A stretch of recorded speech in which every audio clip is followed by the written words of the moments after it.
guys, I hope that you're all having an absolutely fantastic day. As always, if you've been following along with my videos, if you've been following along with my Instagram, you probably know that I am going down to Walt Disney World in April, and I am insanely excited to go. But I will say that the planning process has been a bit overwhelming because I have not been down to Walt Disney World in 10 years.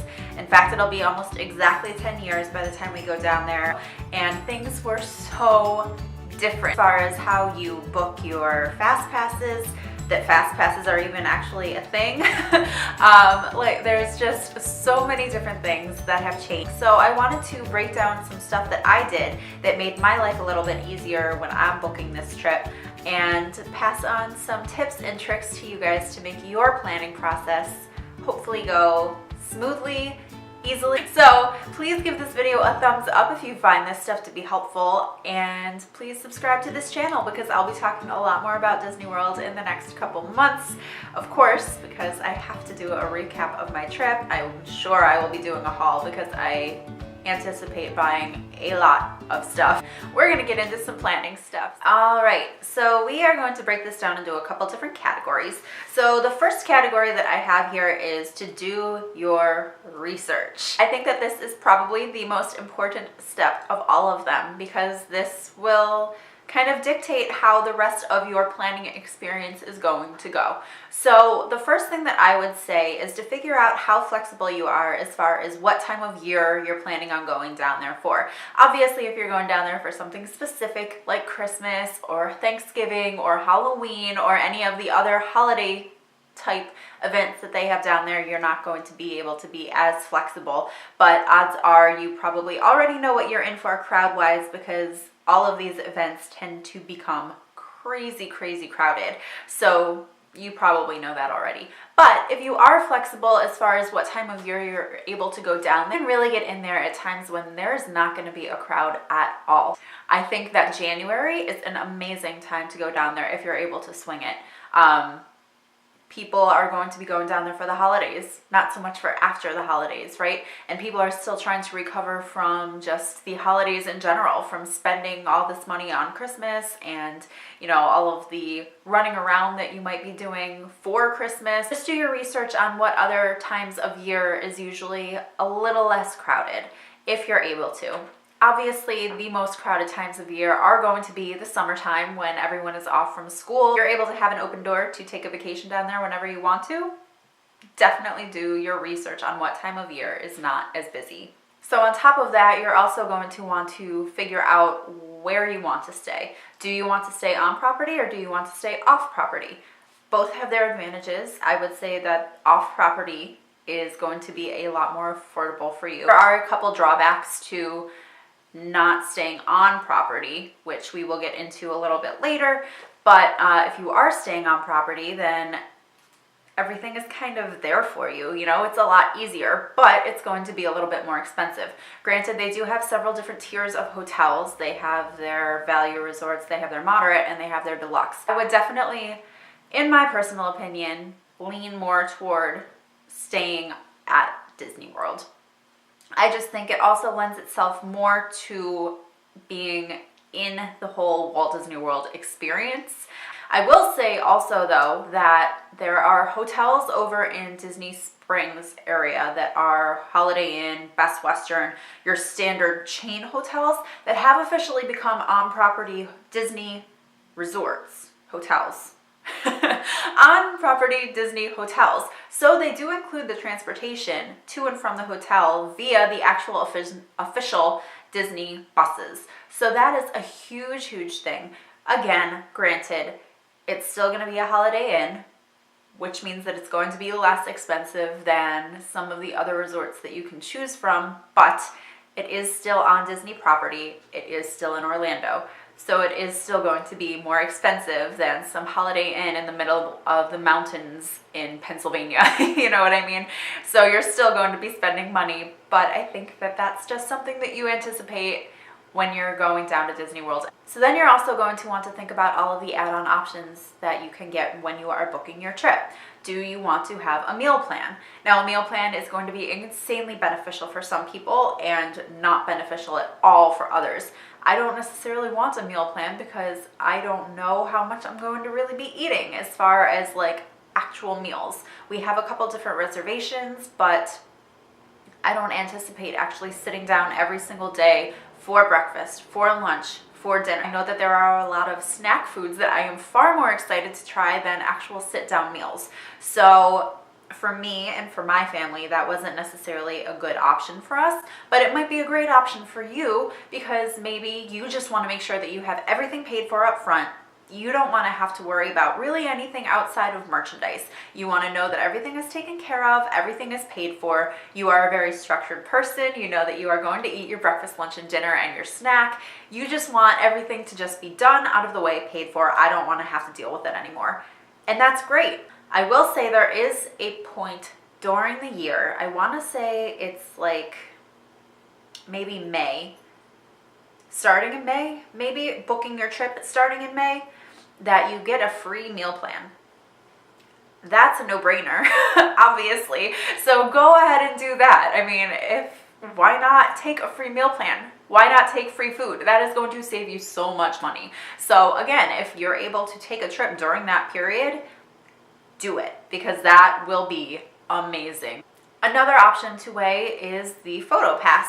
Now the photo pass is going to link to your magic band, or I think you can still do it if you don't have a magic band, but if you have a magic band, it's going to link to your magic band, and any photo that is taken of you, whether it is a photo on a ride or whether it is a photo that, you know, one of the cast members take in front of the castle or the Rapunzel lanterns or in front of the Tree of Life or what have you. Any of those photos are going to be linked to your magic band, and then in your My Disney Experience app, you'll be able to see all of those photos. So you won't have to worry about, oh, well, you know, I took this picture, but my mom and my aunt and my brother and everybody that I'm on the trip with wants a copy of this picture.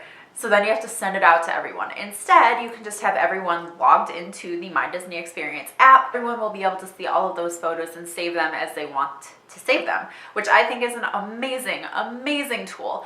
I know I want to meet as many characters as I possibly can. I want to take as many pictures as I possibly can. I want every single ride photo that we get. It might not be something that everyone is going to be into. Maybe you're not really into taking pictures. Maybe you don't care about meeting characters. Maybe you don't want that iconic photo in front of the castle. Maybe you just don't care about any of that stuff, and that's fine. So then you won't need it. I think the last thing as far as the research aspect goes is your transportation. How do you want to get around? If you're staying off property, you are not going to have access to the Magical Express, which is the bus that takes you from the airport to the hotel and vice versa. So you will have to rent a car or get an Uber or something like that. Again, if you're staying off property, you're going to need transportation every single day from wherever it is that you're staying to the parks. But if you are staying on Disney property, that's one less thing that you really don't have to worry about. Like I said, you get the Magical Express that will take you from the airport to your hotel and vice versa. You won't even have to worry about your luggage. It's fantastic. And then obviously there are the on-property buses that will take you from park to park, hotel to park, park to hotel, hotel to Disney Springs, what have you. They will take you anywhere you need to go. They also recently started offering a minivan service, M-I-N-N-I-E van, that is decked out exactly like Minnie Mouse. They are operated by Lyft, and you can order them through the Lyft app, and they will be able to come and pick you up wherever you are and take you to your destination if you don't necessarily feel like waiting for a bus, or if you're just, you know, kind of in an off-hour point. So then the next category that we're going to be talking about is finding good resources. Good places to go for when you need an answer to a question, because you will have a lot of them, especially if you haven't been down there for a very long time. If you get overwhelmed, you want to have someone to go to. Even if you're not getting overwhelmed and you just want some opinions, there's a lot of places that you can go. So the first thing that I would suggest is to check with your friends, check with your family. Odds are you know someone who has been down to Walt Disney World recently, give you awesome advice, or at least advice on what they did, what worked, what didn't, what they wish they had done or what they wish they hadn't done. They can at least give you their experience. Another great resource, of course, is going to be the internet.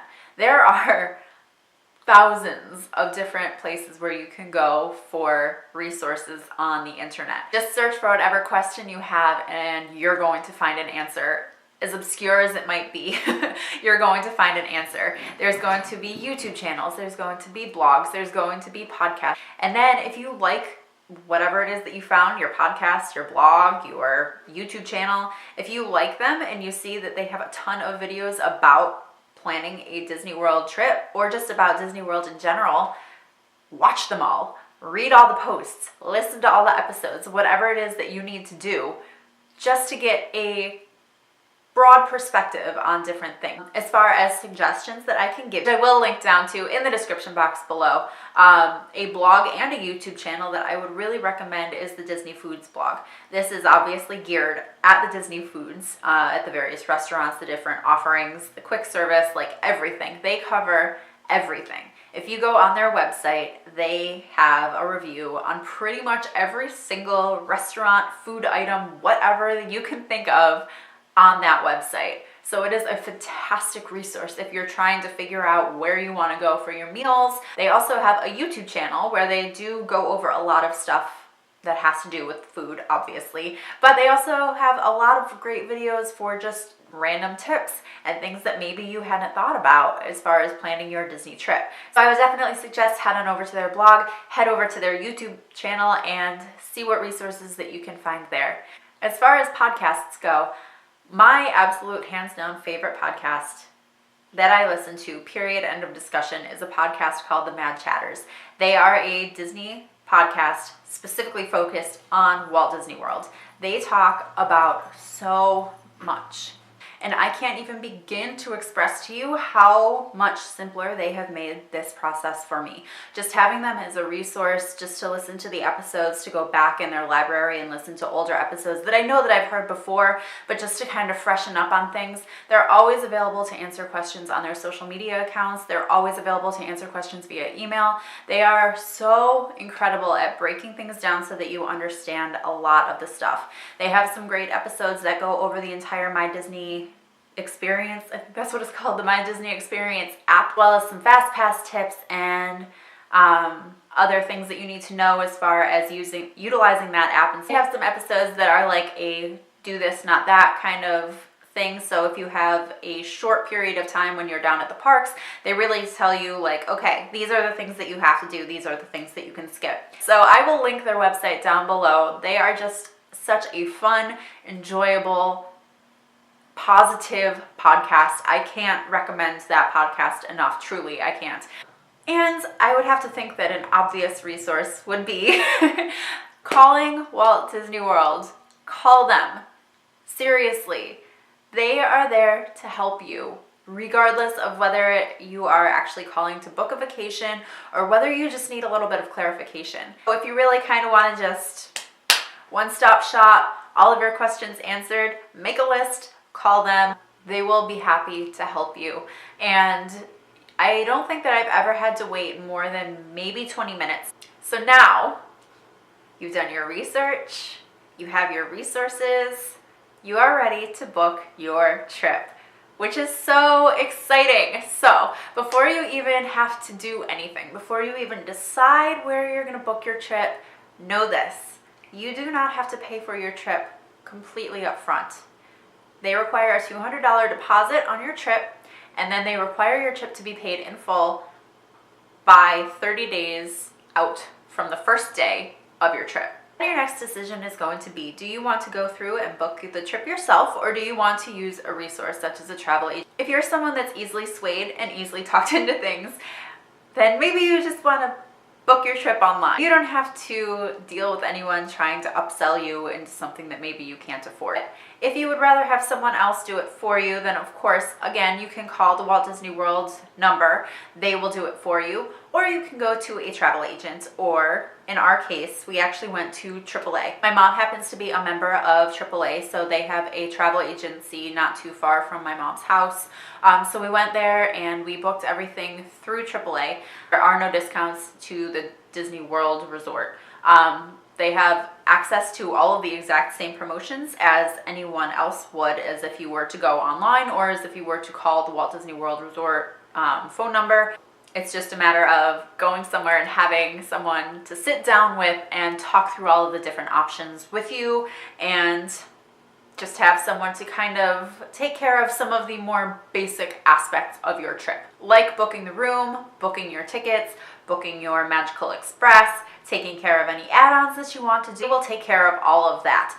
But I will say, as a warning, I know at least for AAA, and I would have to imagine that this is the case for all of the travel agents, they're probably not going to take care of your meal reservations, and they're not going to take care of your fast pass reservations. Another thing to be aware of, and this is a big one, so pay attention. You are eligible for promotions after you book your trip.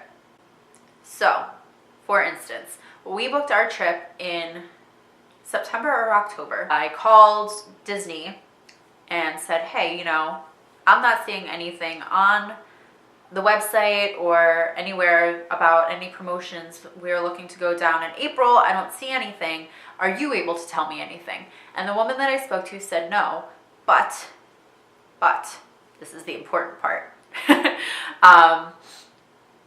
After you book your trip, you are eligible for most promotions that come up. After Christmas, I believe in January, I was looking at the Disney website to see if any promotions had come up. And they were offering 20% off select rooms at the Disney Resort. So I went onto the Animal Kingdom Lodge website, which is where we're staying, and I saw that they had a significant discount on the room that we had booked. Now, not only did they have a significant room on the room that we had booked, but they had a significant discount on the next higher up available room that we had booked. So we were able to get an upgrade to the next higher available room and still saved $300. Okay, so now that you have everything booked, this is when the more stress starts, I think. So know your days. What do I mean by that? Know that 180 days out from the first day of your trip, you are able to book your meal reservations for the sit-down restaurants that offer reservations. I know it seems kind of crazy to try to figure out where you want to eat 180 days in advance. That's 6 months. If you want to eat at one of the more popular restaurants, you are going to want to take advantage of this, because those restaurants, you are not going to be able to get a reservation in closer to your trip. So there are places that you will be able to get day of reservations or week before reservations for, but if you want to go to be our guest, I would highly recommend get that reservation at that 180 days, because you will not be able to get a reservation in there. If you don't end up wanting it, you can cancel it. I think within 24 hours, you're able to cancel it. When you're booking your reservation, you do have to have a credit card, because I think that if you just no-show, there might be a fee. The next day that you are going to need to know is your Fast Pass day. If you are staying on property, you can book your Fast Passes 60 days out from the first day of your trip. If you are staying off property, you can book your Fast Passes 30 days. From my non-experience in booking Fast Passes, my suggestion is to figure out what your family wants to do, which is where my crazy questionnaire comes in, which I will put some video of my questionnaire in here so that you guys can see what I'm talking about. I went through and I made a list of every single ride and attraction and character that is on the My Disney Experience app for each park, and I broke it down into a section of rides, a section of attractions, a section of characters.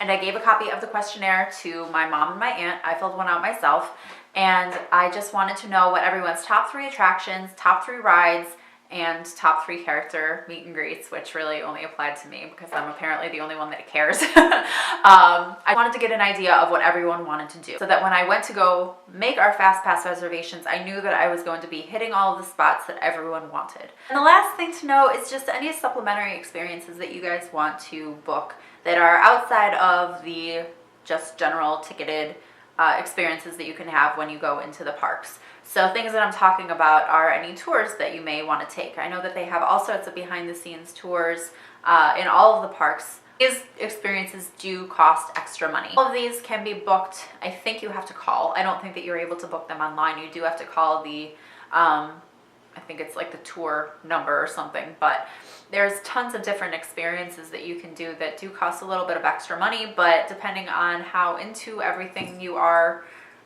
they could be worth it, and not everything is super. So big old thumbs up and a thank you to you if you sat and watched that entire video. I know it was a lot to talk about, but like I said, this is something that I have been feeling like really passionate about the past couple months because it is all that I can focus on is planning this vacation and making sure that it is going to be an exciting vacation for everyone that's going and that everyone is going to have a good time.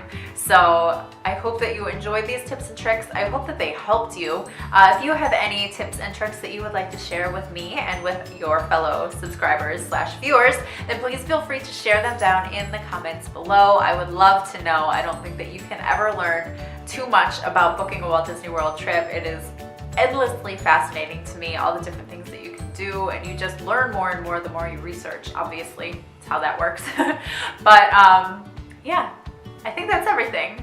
Thank you so much for watching this video today. I truly appreciate it. If you liked all of this stuff, then like I said before, please give this video a big old thumbs up so that other people can find this video and get some tips and tricks for their next trip.